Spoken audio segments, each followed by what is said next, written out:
अस्सलाम वालेकुम दोस्तों, आज हम डिस्कस करने वाले हैं कि क्रिप्टो करेंसी क्या है, बिटकॉइन क्या है, ये कैसे वर्क करती है, इसकी हिस्ट्री क्या है, इसका पर्पस क्या है, पेयर टू पेयर नेटवर्क किसे कहते हैं, लेजर क्या चीज होती है, माइनिंग कैसे होती है, माइनर कौन लोग होते हैं, ब्लॉकचेन टेक्नोलॉजी क्या है और क्रिप्टोग्राफी किसे कहते हैं, इसके एडवांटेजेस क्या है, इसके डिसएडवांटेजेस क्या है, इसका फ्यूचर क्या होगा, ये तमाम तर चीजें आज हम इस वीडियो में डिस्कस करने वाले हैं। क्रिप्टो करेंसी एक डिजिटल करेंसी है, इसको आप टच नहीं कर सकते।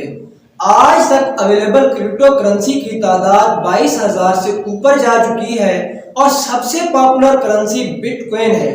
Bitcoin is the king of all crypto currencies. 2009 में बिटकॉइन की कीमत $1 से भी कम थी और आज इसकी कीमत हजारों डॉलर में जा चुकी है। 2021 में बिटकॉइन ने अपना ऑल टाइम हाई लगाया, यानी $69,000 की प्राइस को टच किया और आज इसकी वैल्यू हजारों डॉलर में है। 2008 में सतोशी नाकामोटो नामी एक शख्स, जिसका कोई पता नहीं है कि ये किस मुल्क से ताल्लुक रखता है, आया ये जिंदा है या मर चुका है, इसने एक ऐसा सिस्टम इंट्रोड्यूस करवाया, एक ऐसा सिस्टम दिया इसने जिसमें कोई थर्ड पार्टी इन्वॉल्व ना हो। यानी कोई दो शख्स, अगर एक शख्स किसी दूसरे शख्स को पेमेंट ट्रांसफर करना चाहता है तो पहले अपनी पेमेंट बैंक में ट्रांसफर करेगा और बैंक वाले उसे वेरीफाई करेंगे कि ये लीगल है या इलीगल है, या आप कहां से लाए और कहां से इसे कमाया है। या फिर कहते हैं कि आज हमारी मंथली क्लोजिंग है, आपका चेक पास नहीं हो सकता, आज ईयरली क्लोजिंग है। लेकिन क्रिप्टो करेंसी मुकम्मल तौर पर डिसेंट्रलाइज करेंसी है, इस पर आप ही का इख्तियार है। आपके पास 1 लाख रुपए हैं, चाहे 1 करोड़ है, चाहे दिन है या रात है, आप उनको निकलवा भी सकते हैं, आप उनको ट्रांसफर भी कर सकते हैं।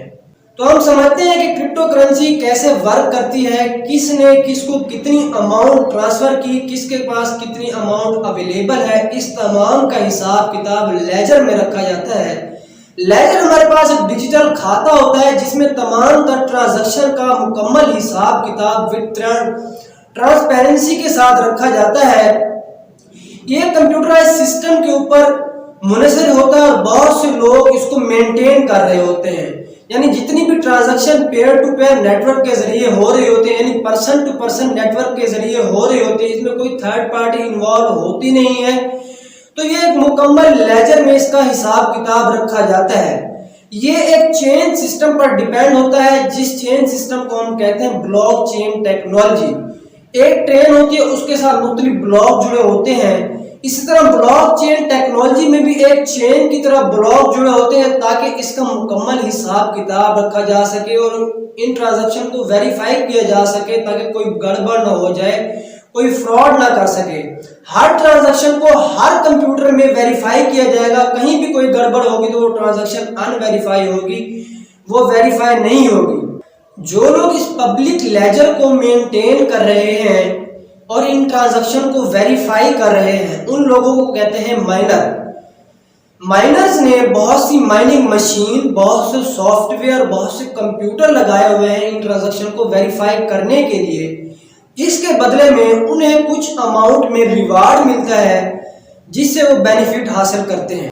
क्रिप्टो करेंसी की एक बहुत बड़ी खूबी क्रिप्टोग्राफी है। इसमें हर चीज ऑटोमेटेड है, इसमें हर चीज कोडेड है, हर ट्रांजैक्शन को कोडेड किया गया है और हर ट्रांजैक्शन वेरीफाई हो रही है कोड की सूरत में।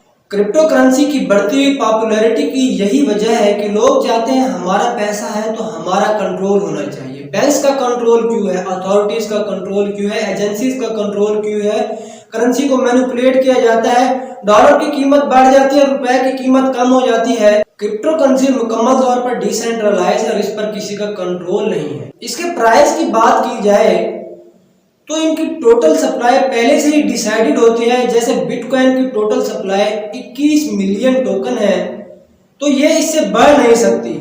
जैसे जैसे इसकी डिमांड बढ़ती जाएगी तो इसकी प्राइस भी बढ़ती जाएगी। जैसे कोई प्लॉट होता है, उसकी डिमांड बढ़ती है तो उसकी प्राइस में भी इजाफा हो जाता है। जैसे उसकी डिमांड कम होती जाती है तो उसकी प्राइस में भी कमी होना शुरू हो जाती है। क्रिप्टो करेंसीज भी ऐसे हैं, जैसे उनकी डिमांड बढ़ना शुरू हो जाएंगे उनके प्राइस भी बढ़ना शुरू हो जाएंगे, जैसे उनकी डिमांड कम होना शुरू हो जाएंगे उनके प्राइस भी कम होना शुरू हो जाएंगे। और इनके प्राइस कुछ डिपेंड करते हैं न्यूज़ पर और कंपनीज पर कि कंपनीज क्या सोच रहे हैं, इन्वेस्टर क्या सोच रहे हैं और मुल्क में क्या चल रहा है, ओवरऑल वर्ल्ड में क्या चल रहा है, सिचुएशन क्या है, कोई वार की कंडीशन तो नहीं है। इसके डिसएडवांटेजेस की बात की जाए तो इसमें थर्ड पार्टी इन्वॉल्व नहीं होती, लिहाजा अगर आपकी कोई ट्रांजैक्शन गलती से किसी पर्सन के पास चली जाती है तो वो उसकी मर्जी होगी कि वो आपको वापस करे या ना करे। लेकिन जो सेंट्रलाइज होते हैं, अगर बैंक्स में से आपकी ट्रांजैक्शन गलत चली जाती है तो वो बैंक रिस्पॉन्सिबल होता है, वो आपकी ट्रांजैक्शन वापस ला के दे सकता है। लेकिन क्रिप्टो करेंसी एक मुकम्मल तौर पर डिसेंट्रलाइज है, इसको आप वापस नहीं ला सकते। अभी ये नई मार्केट है और लोगों का ट्रस्ट आहिस्ता आहिस्ता बिल्ड होता जा रहा है। जैसे जैसे वक्त गुजरता जाएगा लोग टेक्नोलॉजी को आहिस्ता आहिस्ता अडॉप्ट करते हैं। जब इंटरनेट आया था तो उसको भी आहिस्ता आहिस्ता अडॉप्ट किया था और आज देखिए इंटरनेट का कितना वसी इस्तेमाल हो रहा है। तो ये मार्केट का साइज जैसे जैसे बढ़ता जाएगा लोगों का बिलीव भी इस पर बढ़ता जाएगा। लेकिन इकोनॉमिस्ट कहते हैं कि अगर कोई भी इन्वेस्टमेंट आपकी ऐसी है कि उसमें डेली फ्लक्चुएशन 30% से ज्यादा है, 30% से अबव है, तो वो अनसर्टेन इन्वेस्टमेंट होती है। क्रिप्टो करेंसी में डेली बेसिस पे 30% से ज्यादा पंप और डंप देखे गए हैं, तो ये भी एक अनसर्टेन है। बैरी सिल्बर्ट कहते हैं कि क्रिप्टो करेंसी में हाईएस्ट रिस्क है और हाईएस्ट रिवार्ड है। क्रिप्टो मार्केट में इससे ज्यादा रिस्क और इससे ज्यादा रिवार्ड किसी मार्केट में नहीं है। सबसे आखिर में मैं आपको बताता चलूं कि पाकिस्तान में आप इस पे इन्वेस्ट भी कर सकते हैं, इस पे ट्रेड भी कर सकते हैं, इसको होल्ड भी कर सकते हैं, लेकिन ये लीगल टेंडर ऑफ मनी नहीं है। यानी बहुत से मुल्क हैं जैसे एल सल्वाडोर है, एल सल्वाडोर में आप मार्केट में जाके बिटकॉइन से, क्रिप्टो करेंसी से कुछ भी बाय कर सकते हैं, कुछ भी सेल कर सकते हैं। लेकिन पाकिस्तान में ऐसा नहीं है।